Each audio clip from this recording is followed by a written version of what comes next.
agradecemos. Amém. Aleluia, glória a Deus, graça e paz, Cristo Jesus, a igreja do avivamento. Alma dos céus, família estarás, ganhar, consolidar, discipular e enviar. Eu vou. Amém, meus irmãos. Irmãs, cadê as irmãs aí da glória a Deus? Só as mulheres. Glória a Deus. Então, dia 27, a sua programação está aqui. Convide muitas amigas, que vai ser ouvir de Deus. Amém? Então, estamos na expectativa daquilo que Deus vai derramar nesses dias na vida dessas irmãs, na glória de Deus. Amém? Aleluia. Queridos, abra suas Bíblias em Provérbios capítulo 3.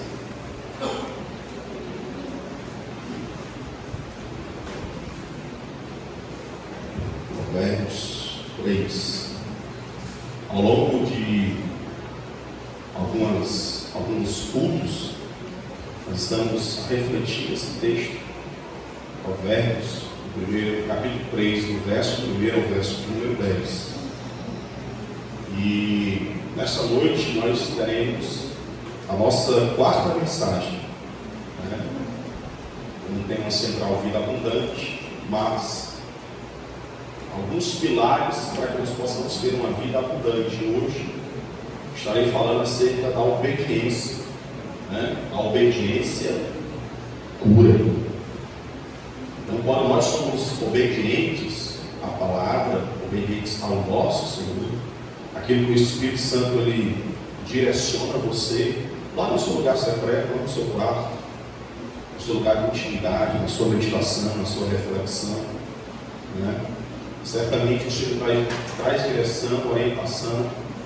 E quando a gente caminha por essa verdade, nós somos curados também.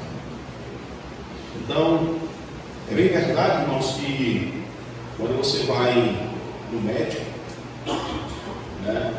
quando você vai fazer alguma consulta via de regra, você apresenta algumas informações para que o médico possa trazer um diagnóstico em cima daquilo que você compartilhou com ele, para que ele possa identificar de fato o que é uma possível doença.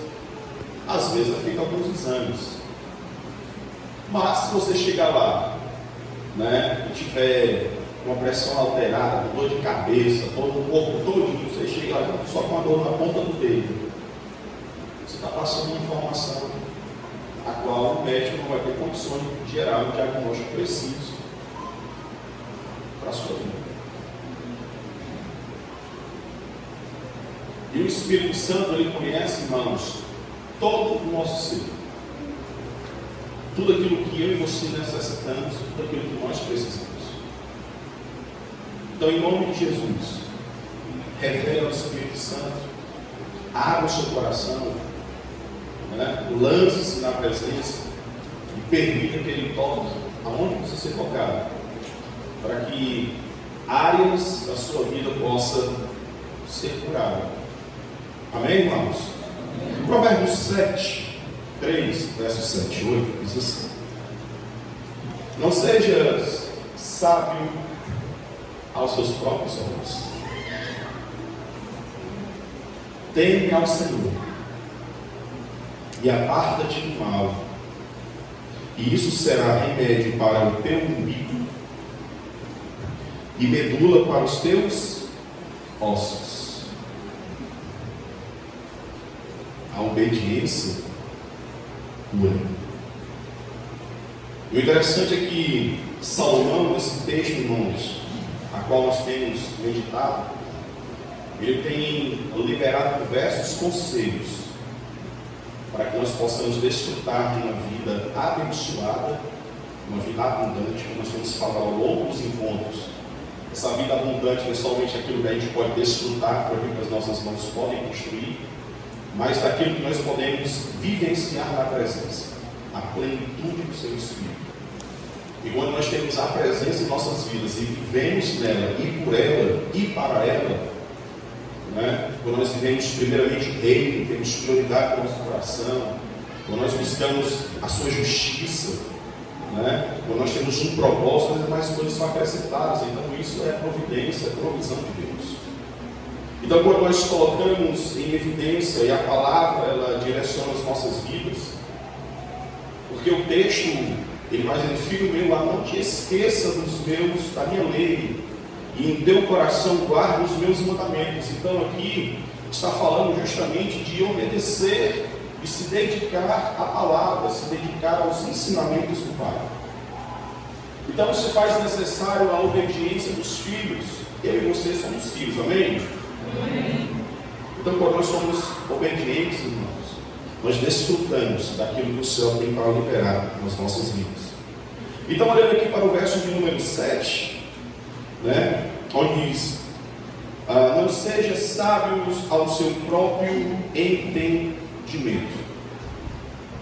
E quando eu passei a meditar nesse texto, comecei a buscar, né, e orando e pedindo direção do Senhor, para que a gente não venha simplesmente falar aquilo que está no nosso coração, e aí a gente vai orando em direção, e isso vai trazendo revelação daquilo que se faz necessário ministrar, tanto na minha vida como na vida da igreja. Porque a palavra do Senhor, irmãos, ela tem que cortar primeiramente aqui. Ela tem que ministrar aqui para que possa ser liberada ao coração da noiva. Então nós precisamos ser humildes. Mas pastor, ser humilde escuta. O texto vai dizer assim, olha: não seja sábio ao seu próprio entendimento, ou aos seus próprios olhos. O que acontece é que a orientação de Salomão mas diz respeito, irmãos, também ao cuidado que eu e você precisamos ter. E aqui é onde eu posso entender o primeiro conselho da nossa meditação: sejamos humildes e tenhamos cuidado com a falsa sabedoria. Precisamos ser humildes e ter cuidado com a falsa sabedoria. Por que essa falsa sabedoria? O que acontece, irmãos, é que nós temos visto com o passar do tempo, onde muitas pessoas têm profanado o lugar santo, tem sujado aquilo que se deve ser santo e puro. Muitos cristãos têm apresentado, sabe, uma sabedoria baseada no seu próprio entendimento, sem estar firmada nos princípios, sem estar firmado na palavra. E a palavra é a base para toda direção das nossas vidas. Ela é a doutrina. Aqui está escrito a lei, os estatutos. Os irmãos ali da igreja primitiva, irmãos, eles meditavam, eles perseveravam na doutrina, dia e noite, noite e dia. Havia comunhão, havia um partilhar do pão. Então eu e você, nós não podemos ser sábios ao nosso próprio entendimento. Porque quando nós firmamos esta sabedoria somente naquilo que nós pensamos, pode nos apresentar uma falsa sabedoria, um falso entendimento. Porque muitas vezes nós podemos demonstrar aquilo que está simplesmente nas nossas emoções, na nossa vontade, nos nossos sentimentos. Olha o que Tiago fala, irmão, no capítulo 3, verso 13 e 15, perdão. Quem de entre vós é sábio e entendido? Mostre-te pelo teu bom trato as suas obras em mansidão de sabedoria. Mas, se tendes amarga inveja e sentimento faccioso em vosso coração, não vos glorieis, nem lutais contra a verdade. Essa não é a sabedoria que vem do alto, mas ela é terrena. Então, quando nós firmamos, irmãos, tomadas de decisões que são concernentes às questões espirituais, nós precisamos ter uma base bíblica, orar e ter uma direção de Deus. É verdade que vai ter momentos que o Senhor vai trazer sabedoria para mim e para você, à medida que nós vamos buscando, à medida que nós vamos estudando, à medida que nós vamos mergulhando em conhecimento secular. É verdade. Como eu falei no domingo, eu posso estudar, treinar bastante e ser um jogador melhor do que o Giovanni no futebol. Brincadeira, é quase impossível isso. Nem com muito treino. Não dá para mim jogar melhor do que o Maír, não tem condições. Não dá. Então vai ter a sabedoria, o conhecimento humano, irmãos, que eu e você nós podemos adquirir com o estudo. Nós podemos tomar decisões voltadas para aquilo que nós temos de conhecimento. Mas vai ter coisas que nós precisamos tomar decisões aos olhos daquilo que a palavra vai trazer para as nossas vidas. Então eu e você nós não podemos cessar aos nossos próprios olhos. Porque muitos estão se apoiando em um seu próprio entendimento e têm deixado a vontade do Senhor de lado. E aqui, queridos, aqui fala-se não de se apresentar ser, mas de fato você ser.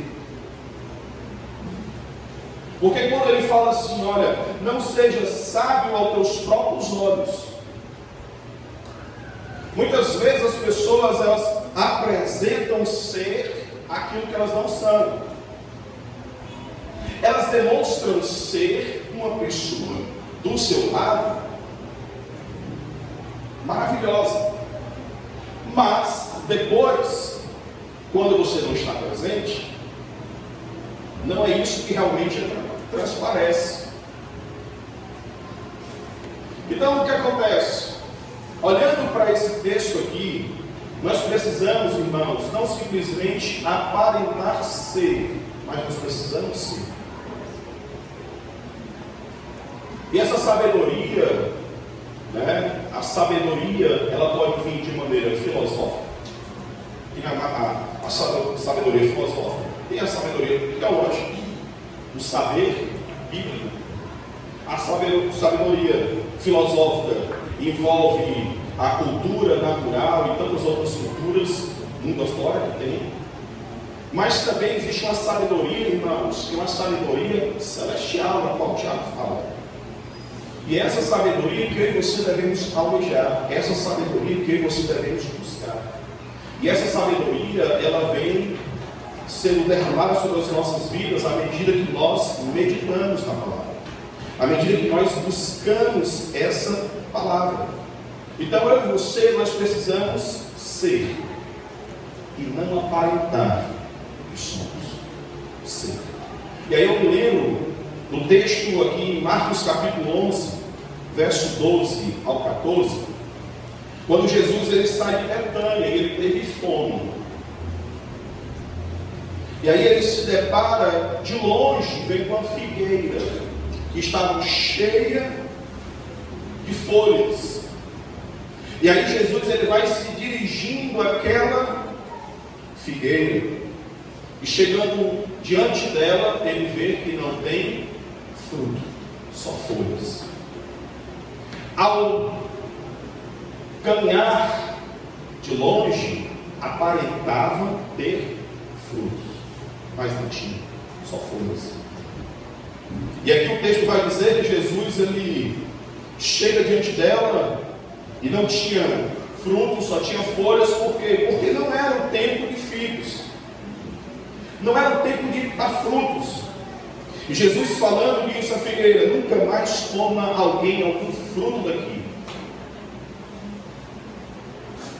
O que acontece, irmãos, é que muitas vezes aparenta-se ter algo para acrescentar, mas vive na aparência.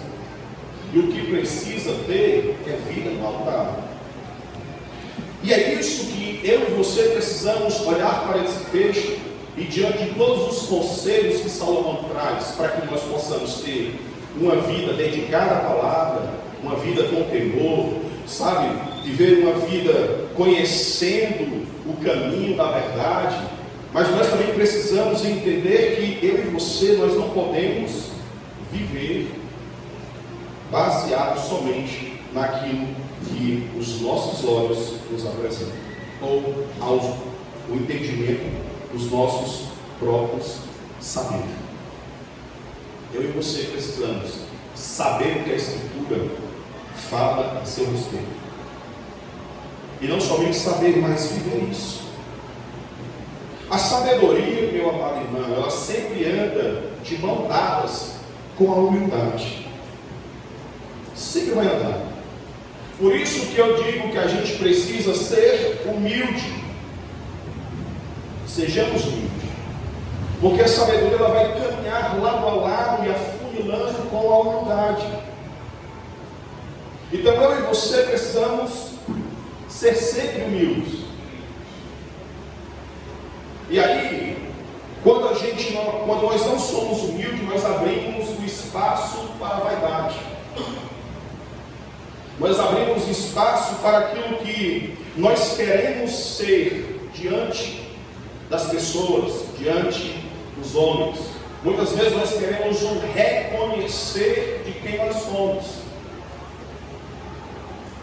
E é por isso que nós precisamos caminhar, irmãos, com o coração cheio de modéstia, ou seja, a ausência de vaidade. Nós não podemos caminhar com o nosso coração cheio desse sentimento. Porque quando isso acontece, irmãos, nós abrimos também uma brecha para que a presunção ela venha trazer direções e algumas tomadas de decisões.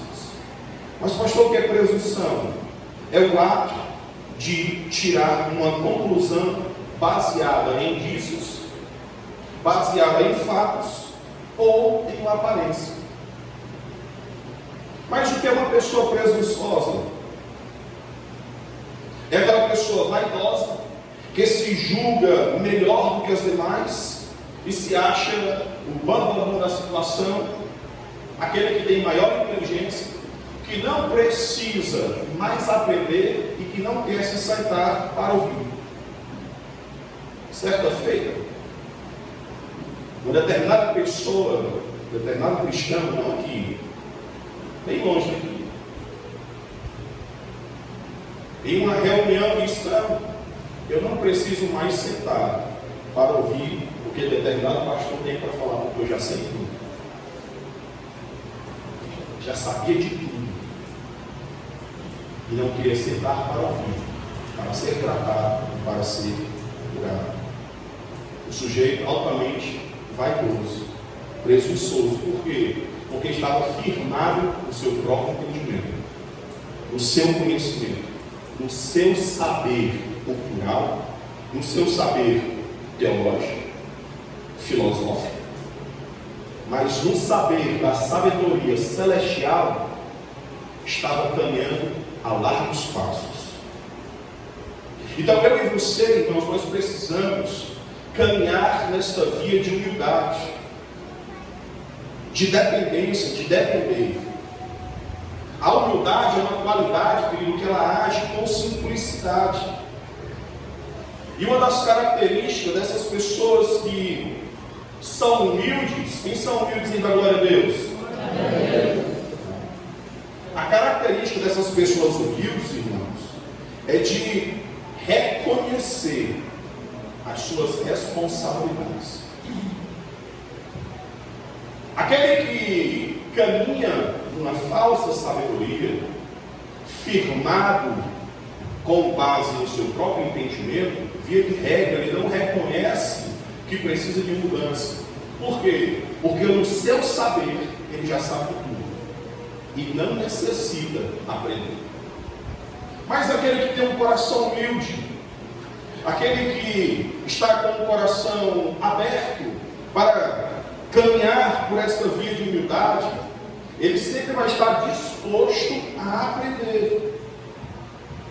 E não somente disposto a aprender, não simplesmente assumir as suas responsabilidades, mas ele reconhece os seus erros sem arrogância. Essa é a definição para o humilde do dicionário Aurélio, um dos dicionários. Então o que acontece? Uma pessoa humilde, irmãos, ele reconhece os seus erros, ele reconhece as suas falhas, ele reconhece as suas transgressões. Vocês se lembram de Saul, que teve o seu reino rasgado? Que quando ele foi confrontado pelo profeta Samuel, quando ele foi encontrado em falha, Samuel chega para ele, no capítulo 15 de 1 Samuel, verso 28, então Samuel lhe diz: o Senhor tem rasgado de ti hoje o reino de Israel, e tem dado ao próximo melhor do que ti. E aí um pouco mais à frente, um pouco antes, no verso 24 e 26, eu fiz a ordem ao inverso. Verso 24 ao 26 diz assim: então disse Saul a Samuel, antes da definição daquilo que o Senhor tinha para a vida de Saul. Quando Saul ele foi questionado pelas suas tomadas de decisões erradas, pela sua desobediência, por não ter obedecido, que era para ter sacrificado os amalequitas, e que não era para, recolher nenhum despojo de guerra. E o que acontece é que, então disse Saul a Samuel: pequei, porquanto tenho transpassado o dito do Senhor e as tuas palavras, porque eu temi o povo e dei ouvidos à sua voz. O que acontece, irmãos? Aí o texto vai dando seguimento: agora, pois, te rogo, perdoe o meu pecado e volta comigo para que eu adore ao Senhor. Porém, Samuel disse a Saul: não tornarei contigo, porquanto rejeitastes a palavra do Senhor, e o Senhor te rejeitou. E aí o Senhor ele rasga o trono de Saul. Sabe o que eu vejo aqui, irmãos? Um coração presunçoso, um coração que está vivendo uma falsa sabedoria, porque ele não quer depender de Deus, mas quando ele é questionado, ele joga a culpa para terceiros. O problema é o povo, não sou eu. Não sou eu que errei, quem erra é o povo. É porque o povo estava pedindo, é porque isso, é por aquilo, mas não reconhece. Um coração humilde, irmãos, ele assume a responsabilidade. Ele tem a humildade de reconhecer. Diferentemente de Davi. Davi, quando foi confrontado, irmãos, pelo profeta, Davi ele reconhece o seu erro, reconhece a sua falha, e ele não rasga somente as suas vestes, ele rasga o seu coração diante da presença, diante do confronto, diante da verdade. É por isso que se faz necessário nos dias atuais, e aquilo que a gente vem falando ao longo dessa série de mensagens, para que nós possamos viver uma vida abundante, eu preciso me dedicar à palavra, eu preciso abrir o meu coração. São todas as coisas que o Senhor tem liberado esses dias sobre as nossas vidas, irmãos. E a gente precisa caminhar numa vida de humildade, reconhecer os nossos erros. E Davi, quando ele é confrontado pelo profeta, pelo fato de estar no adultério com Betseba, e o que acontece é que, quando ele é confrontado pelo profeta, ele não bota a culpa em ninguém. Ele assume o seu erro. Ele reconhece a sua falha. 2 Samuel 12, 13, ele diz: então disse Davi a Natã: pequei contra o Senhor. Eu pequei contra o Senhor. Aí Natã diz a Davi: o Senhor transpassou o teu pecado, tu não morrerás. Quando há um reconhecimento, irmãos, quando há um arrependimento, quando há um coração humilde para reconhecer os seus erros, há perdão.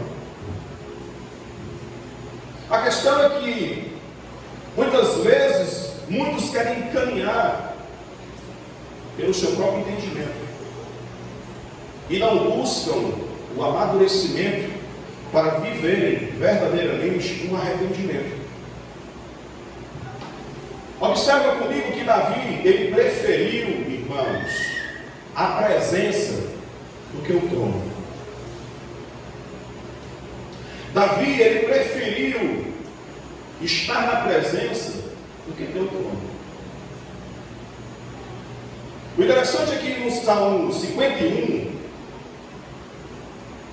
quando Davi ele faz esse reconhecimento, do verso 10 ao verso 12, ele vai dizer assim: Senhor, cria em mim, ó Deus, um coração puro, renova em mim um espírito reto, não me lances fora da tua presença. E a gente bem sabe que esse salmo foi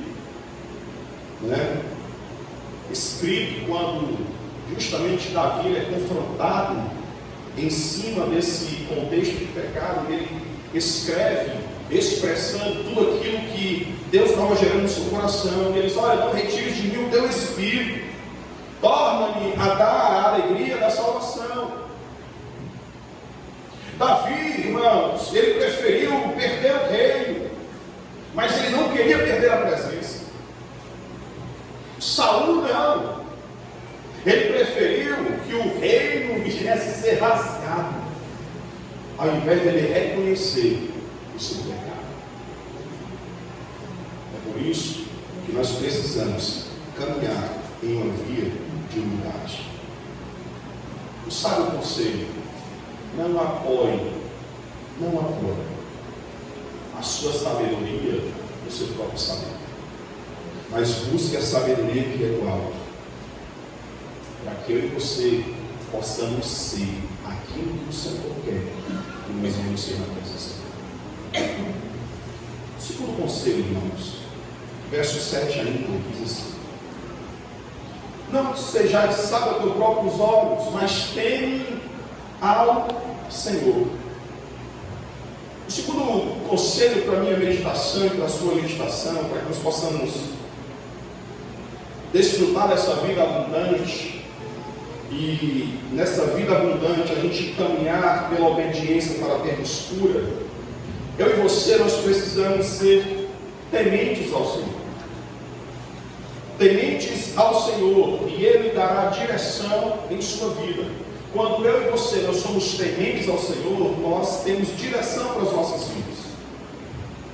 E observa, querido, que desde o princípio da criação, desde lá do Gênesis, quando o Senhor criou os céus e a terra, e aí Ele faz o homem chamado Adão do pó da terra, e aí Ele constrói ali, Ele fica um jardim, e aí Ele põe esse homem para trabalhar e lavrar a terra. E o Senhor Deus fez o jardim do Éden, e aí Ele faz o homem para ali lavar a terra e o guardar. E ordenou o Senhor Deus ao homem, dizendo: de toda árvore do jardim você pode comer, de toda árvore, mas da árvore do conhecimento do bem e do mal, não, essa não, porque no dia que você comer, você vai morrer. Então o Senhor já traz direção e destino para aqueles que são obedientes e para aqueles que não são. Desde o princípio da criação, o Senhor vem direcionando a vida do povo. Desde o princípio, queridos. E o que acontece é que eu e você precisamos entender aquilo que o Senhor tem para a minha vida e para a sua vida. Aí o texto vai falar aqui, irmãos, em Êxodo 13, do verso 17 ao 22, que quando o Senhor ele tira o povo do cativeiro do Egito, o Senhor ele vai conduzir o povo em meio ao deserto. Mas o Senhor não vai conduzir o povo próximo ao acampamento dos filisteus por conta da guerra. E o Senhor direciona o povo por outro caminho. E tem uma coisa: o Senhor ele conhece o caminho a qual você precisa ir. Ele sabe a direção que ele precisa conduzir a sua vida. E o interessante aqui que o texto vai falar que de dia e de noite havia uma direção de Deus. De dia era uma coluna de nuvem para proteger o sol. E à noite, uma coluna de fogo para direcionar durante a noite e para proteger aqueles homens do frio. Em Deuteronômio capítulo 11, verso 26 ao 28, o Senhor diz assim: eis que eu ponho diante de ti a bênção e a maldição. A bênção quando ouvirdes os mandamentos do Senhor, vosso Deus, que hoje vos mando, porém a maldição, se não vos ouvirdes os mandamentos do Senhor. Então, desde o princípio de todas as coisas, o Senhor tem liberado direção para a minha vida e para a sua vida. Só cabe a mim e a você andar pela direção que o Senhor tem para mim e para você. Então eu tenho que ser temente ao Senhor, olhar para aquilo que o Senhor tem para a minha vida. E se desde o princípio da criação o Senhor tem direção para a minha vida e para a sua vida, em Cristo também nos foi apontado a direção da eternidade. Jesus é um caminho, e aquele que perseverar até o fim será salvo. Desde o princípio de todas as coisas, irmãos, o caminho eterno está sendo apresentado. O caminho eterno, mesmo diante de muitos olhos, muitos preferem ser guiados por suas próprias direções, pelos seus próprios desejos, pela sua própria vontade. Por quê? Porque não tem permitido que o temor governe a sua vida. Mas quando eu falo em temor governar a sua vida, não é o medo, não é o desespero, mas é o zelo, é o amor, é a consideração, é a valorização que você tem pela palavra. E o que acontece é que muitos têm sido apresentados o caminho da eternidade, mas têm se permitido ser conduzidos pelas suas próprias consciências, pelos seus próprios desejos. E muitos, pasmem, têm sido escravizados por suas escolhas.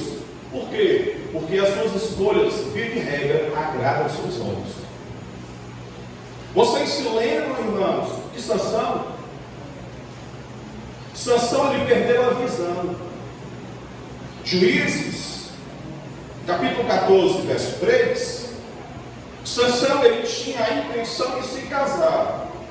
Ele tinha a intenção certa, mas no lugar errado. E tem pessoas que têm a intenção errada no lugar certo. O certo é você ter a intenção certa no lugar certo. Sansão, ele chega para o seu pai e fala: eu quero me casar, papai. Mas ele queria se casar com uma mulher da onde? Qual povo? Dos filhos de Deus. Aí papai disse para ele: não, meu filho, tem tantas varoas aqui na nossa terra, você poderia se casar com elas. Mas o texto vai dizer assim: e disse Sansão a seu pai: tomai esta, porque ela agrada aos meus olhos. Ela agrada aos meus olhos. Aí você vai ver o desenrolar de toda a história bíblica que Sansão, ele desobedece, e aí entra em várias guerras, mata várias pessoas, aí vai. E aí ele se envolve com Dalila, e lá Dalila, com todo aquele charme, ela consegue arrancar dele aquilo que era o voto, né? Para que ele tivesse aquela força, aquele poder sobrenatural, e ele abre o coração, libera tudo aquilo para aquela mulher, e aquela mulher arma uma cilada, aquele homem é preso, no verso 20 ao 22, os seus olhos são arrancados, seus olhos são arrancados, e aí fazem ele descer a casa, amarram com 2 cadeias de bronze, e ele andava moendo, irmãos, no cárcere, até que seus cabelos viessem a crescer. Mas aquilo que lhe atraiu pelos seus olhos e fez perder a visão.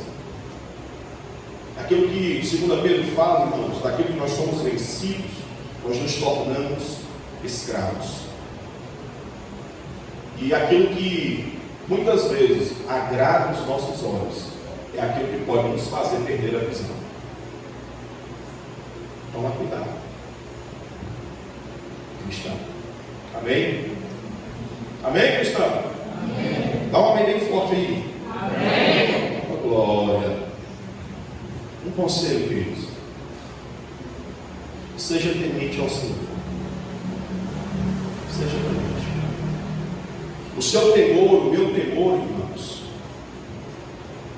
não deve ser um temor que vá nos distanciar da presença, mas tem que ser algo que vai gerar prudência para as nossas vidas. A Bíblia diz lá em Eclesiastes capítulo 5, verso 1, que eu e você devemos guardar o nosso pé quando nós estivermos na casa do Senhor. É prudência, é ordem, é decência, é respeito, é zelo. Esse ambiente aqui, visivelmente falando, só é 4 paredes, mas aqui é o lugar onde nós prestamos culto ao Senhor. Então guarda o teu pé ao entrar na casa do Senhor.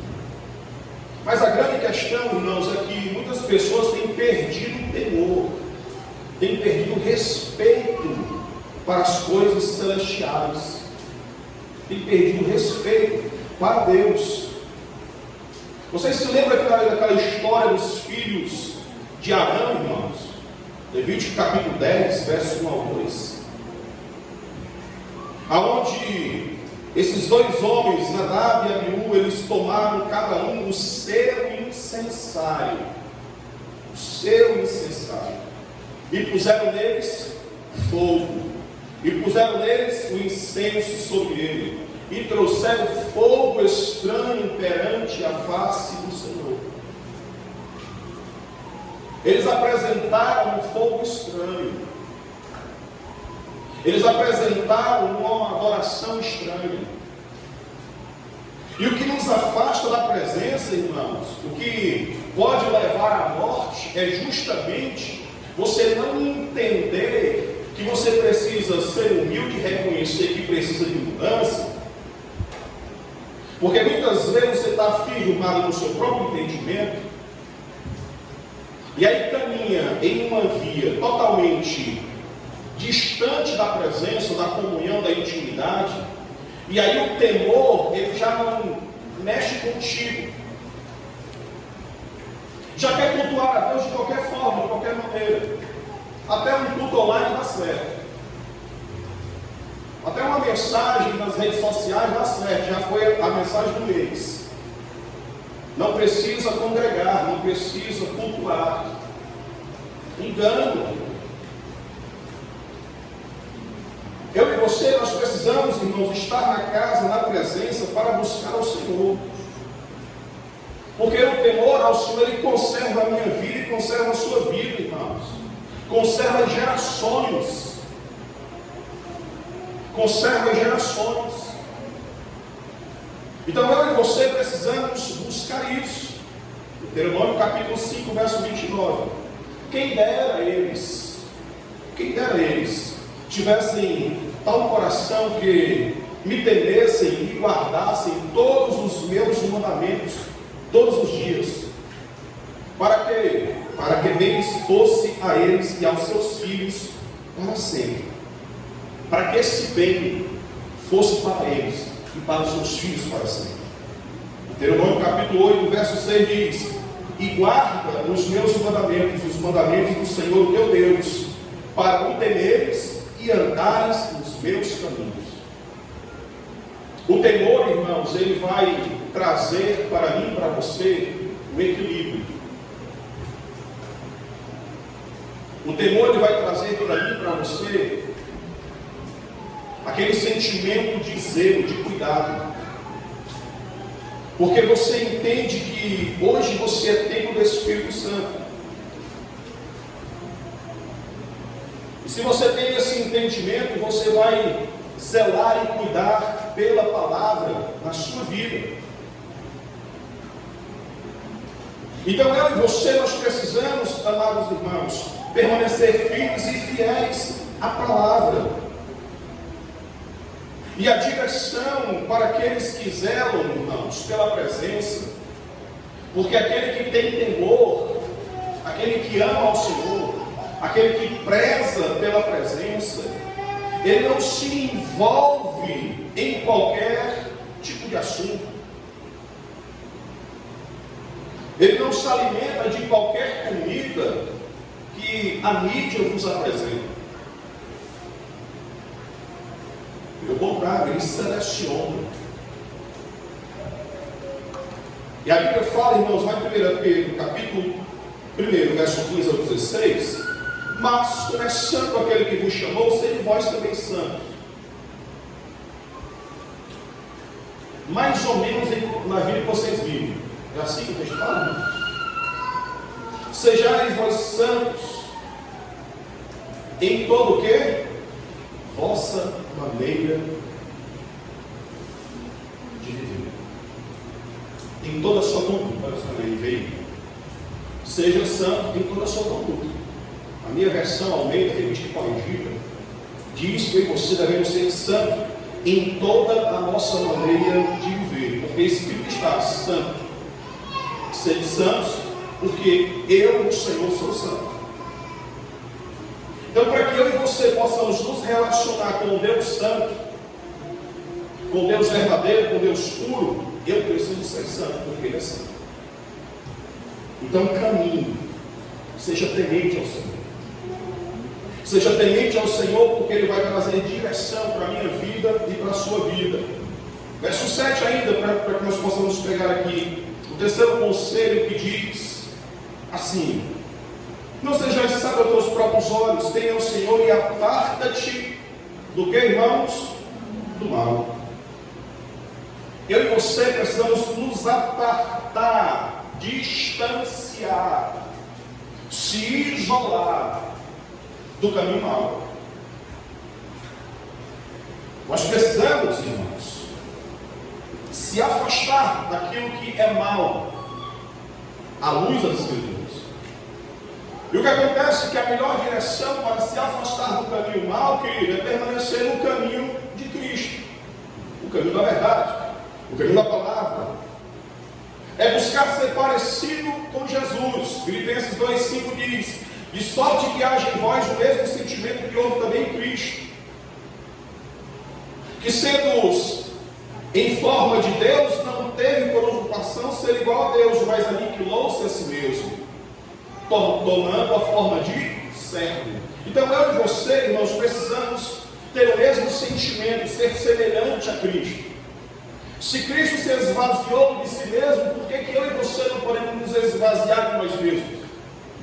Nos esvaziar do caminho mau, nos apartar do caminho mau. Eu e você precisamos buscar a fonte certa. João 4,14 vai dizer que Jesus disse para aquela mulher samaritana: aquele que beber da água que eu der nunca mais terá sede. Há uma água que eu e você podemos beber, irmãos, que vai saciar a nossa sede. Mas é necessário se apartar do caminho mau. Mas a questão é que muitas vezes estão buscando outras fontes, estão cavando para si cisternas rotas, rachadas, que não acumulam a presença, estão edificando embasada no seu próprio entendimento, firmado somente no saber humano, aquilo que se precisa construir baseado nas suas próprias vontades, nas suas próprias direções. Não está firmado no princípio, na palavra, na verdade, mas está firmado no seu saber. E aí constrói o quê? Cisternas rotas. Irmãos, existe uma necessidade urgente para a gente se afastar do caminho errado. Eu e você, nós não somos conduzidos e dirigidos pela palavra para fazer o mal. Nós somos conduzidos e firmados, irmãos, numa aliança para fazer o bem. A aliança que eu e você estamos inseridos, irmãos, é para viver aquilo que a palavra tem reservado para a minha vida e para a sua vida. Cuidado com as alianças que são constituídas em tempos de desonra. Vocês lembram lá de Josué capítulo 9? Daquilo que nós falamos no domingo, que alianças geradas em desonra proporciona desonra por quem não sabe honrar as promessas. E essas alianças que são geradas, elas geram consequências para a posteridade. Cuidado. Aparta-te do caminho mau. Distancia-se do caminho mau. Renuncia às vontades. Em obediência à palavra. Em obediência ao sacrifício de Cristo na cruz do Calvário. Porque isso, querido, é permanecer no caminho da verdade. Eu e você precisamos permanecer no caminho da verdade. Isso será remédio para o teu umbigo e medula para os teus ossos. Quando eu e você nós colocamos em evidência a palavra, quando nós obedecemos, nós alcançamos cura em nosso corpo. Quando nós obedecemos. Quando o homem obedece a palavra do Senhor, quando o homem é humilde para reconhecer, quando ele não está firmado no seu próprio entendimento, mas quando ele se permite ser conduzido na direção certa, na direção correta, ele está, evitando o caminho da morte. Ele evita o caminho da morte que o pecado gera devido à desobediência. Mas quando eu e você permanecemos no caminho da vida, nós somos curados. Provérbios 17, 22 diz assim: o coração alegre serve de bom remédio. Quando o meu coração, quando o seu coração está feliz na presença, quando nós amamos a palavra, quando nós obedecemos a palavra, irmãos, eu e você nós somos direcionados a um caminho de vida. Provérbios 14, 30 diz assim: o coração com saúde é vida da carne, mas a inveja é a podridão dos ossos. Salmo 32, verso 3 ao 5 diz: enquanto eu me calei, envelheceram os meus ossos pelo bramido de todo dia, porque de dia e de noite a tua mão pesava sobre mim, o meu rosto tornou em sequidão de estio. Confessei-te o meu pecado, e a minha maldade não me encobriu. Dizia eu: confessarei ao Senhor as minhas transgressões, e tu perdoastes a maldade do meu pecado. Enquanto se silencia no pecado, os ossos envelhecem. Mas quando o coração está disposto, quando o coração, a vida está disponível a ser curada, ela reconhece de forma humilde. Lembra-se de Davi, que reconheceu o seu pecado, que rasgou o seu coração diante da presença. Um coração humilde, ele está disposto, ele está necessitado da presença, ele permite que seja arrancado as raízes para obter cura, ele permite que seja arrancado. Olha o que aqui Hebreus capítulo 12, verso 15 diz: tendo cuidado de que ninguém se prive da graça de Deus, e de que nenhuma raiz de amargura brotando vos perturbe, e por muitos, e por ela muitos se contaminem. Quando eu e você estamos com o nosso coração disposto e disponível, irmãos, abrimos o nosso coração, nós impedimos que as raízes brotem. Você permite que o Espírito Santo lhe arranque, para que a sua vida ela prospere, para que a sua vida avance. Eu e você precisamos de cura todos os dias. E essa cura aqui no corpo, irmãos, que o texto fala, isso será remédio para o teu umbigo. Todas as mulheres sabem aqui, pelo menos que elas já tiveram neném, certamente todas que já estudam acerca da biologia, sabem da importância do umbigo, irmãos. A importância de um cordão umbilical.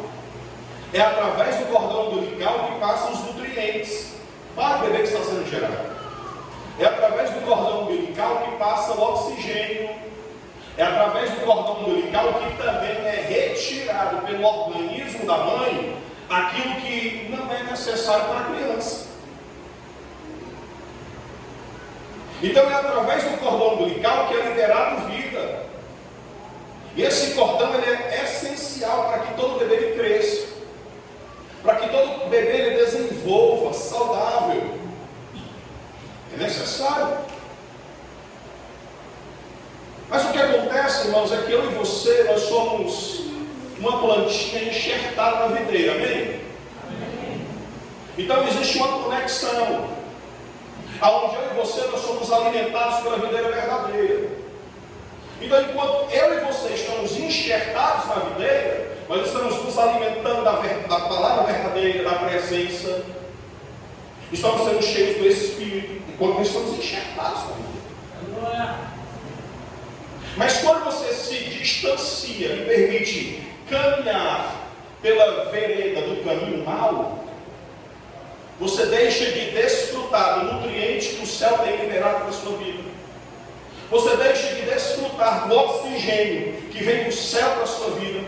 Aí você muitas vezes está sufocado, não sabe por que é. Está angustiado, não sabe por que é. Por quê? Porque não está enxertado.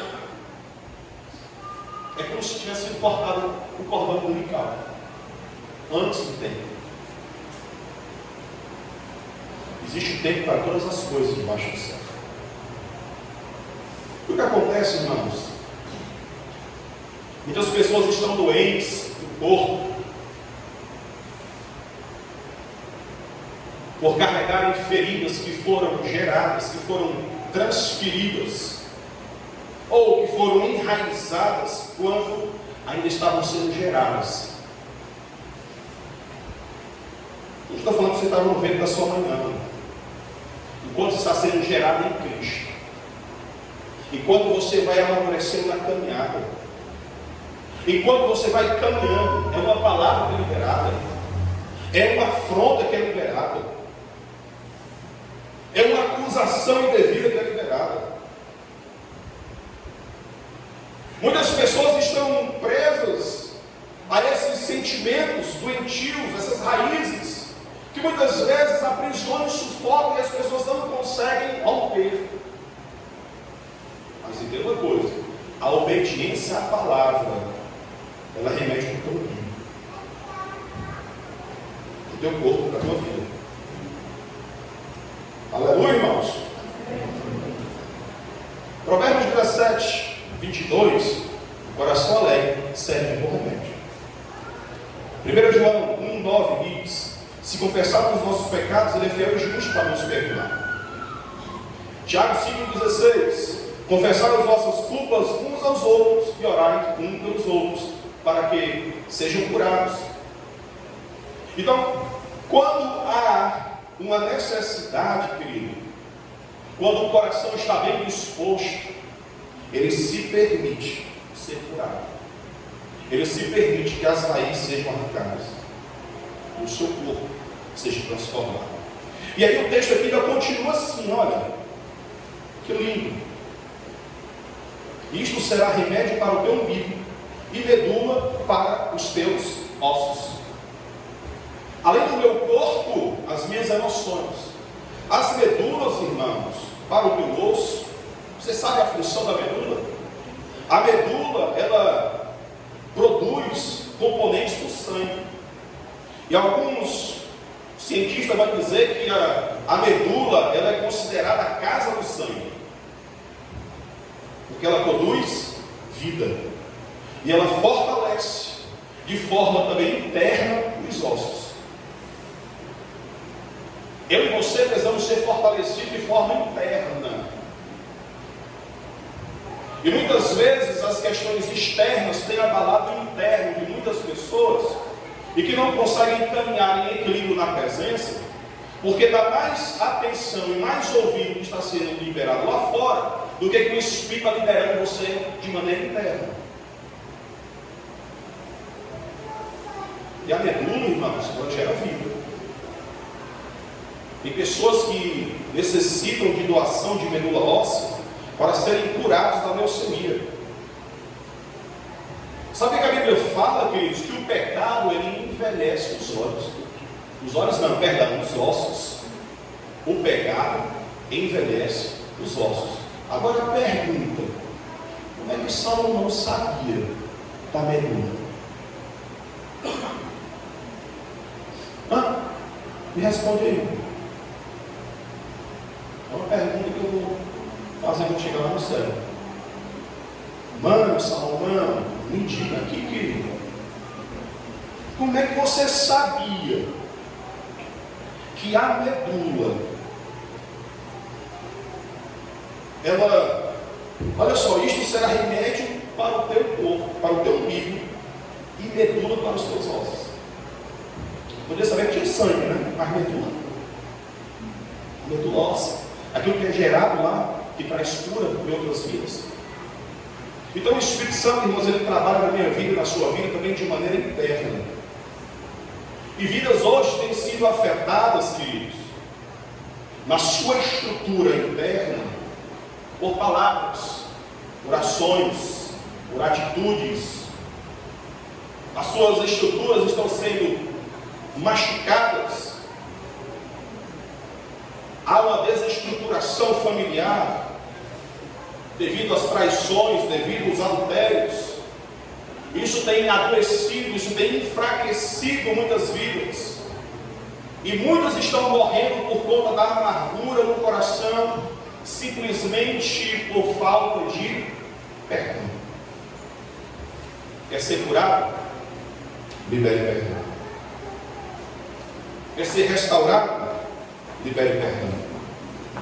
Quando você busca na verdadeira fonte, no verdadeiro alimento, você encontra remédio, o remédio certo que vai trazer refrigério para a sua vida.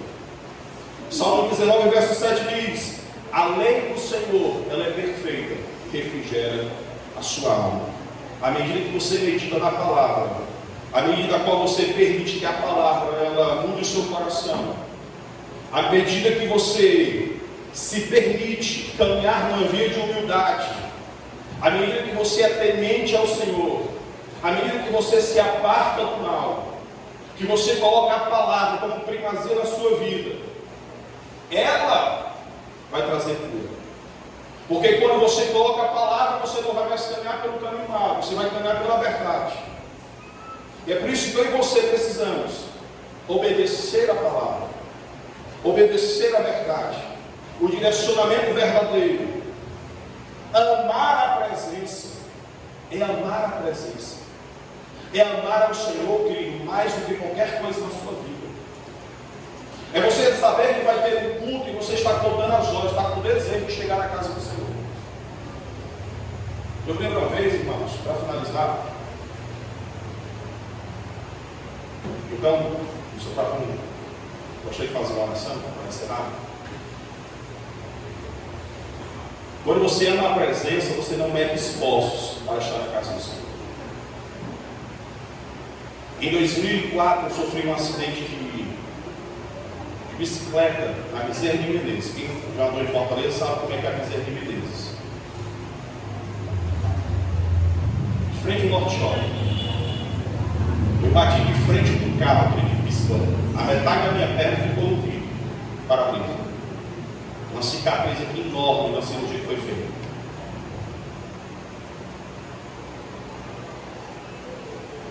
E aí, passou todo o procedimento, já estava em casa.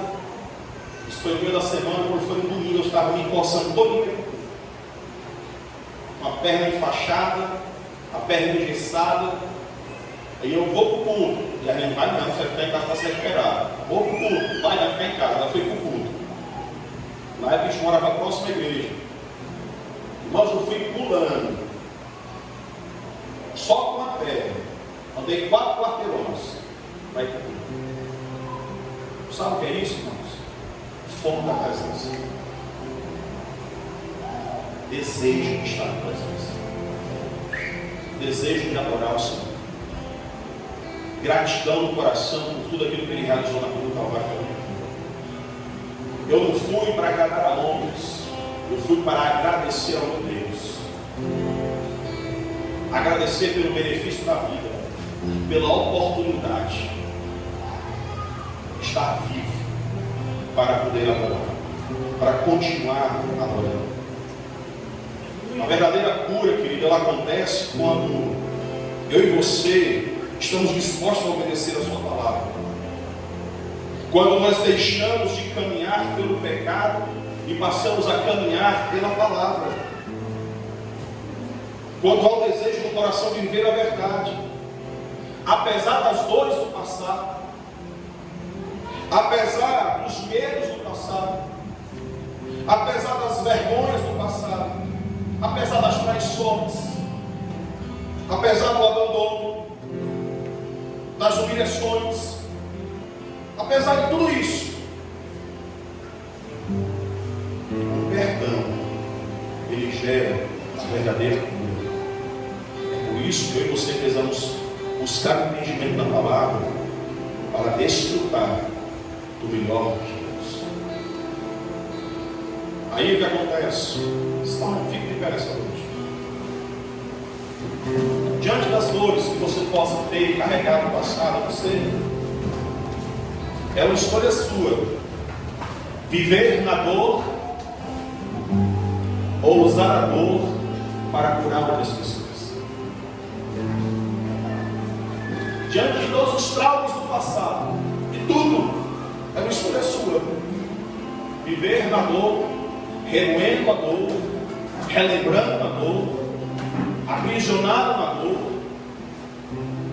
ou usar tudo isso para curar outras vidas, liberar a palavra em outros corações, para que as nossas ser transformadas. Te convido a adorar nessa noite. Te lembrar de Paulo, que quando estava pregando a verdade, ele foi preso, ele sim. Mas enquanto eles adoravam, quando eles oravam, o sobrenatural de Deus aconteceu, as cadeias foram abertas. Eu não sei o que possa estar me aprisionando no passado, por aquilo que possa ter acontecido há 2 horas atrás, antes de você chegar aqui. 4 horas atrás, não sei, você sabe.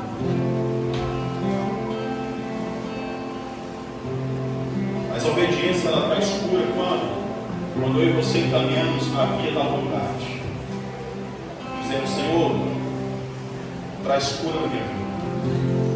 Eu quero estar firmado na minha emoção, nos meus pensamentos, nos meus desejos. Eu quero estar firmado na tua palavra, porque a tua palavra ela traz cura na minha alma. A tua palavra ela traz cura nas minhas emoções. A tua palavra ela traz restaurar na minha vida de maneira interna. Senhor, eu te peço em nome de Jesus, o teu Espírito vá de encontro a cada coração nessa noite, do mais profundo do teu ser, porque a tua palavra, Senhor, ela é como uma espada que penetra até a divisão da alma e do espírito, juntas e medulas, e ela é apta para discernir a intenção e o desejo do coração. Que nessa noite, Senhor, a tua palavra ela possa ir lá no mais profundo do nosso coração e trazer a mudança, Senhor, que há necessário para que nós possamos desfrutar de uma vida abundante, para que nós possamos nos dedicar à tua palavra, caminhar por ela, porque quando nós obedecemos a tua verdade, a tua palavra, as nossas vidas são curadas, as nossas vidas são transformadas, as nossas vidas são libertas para a glória.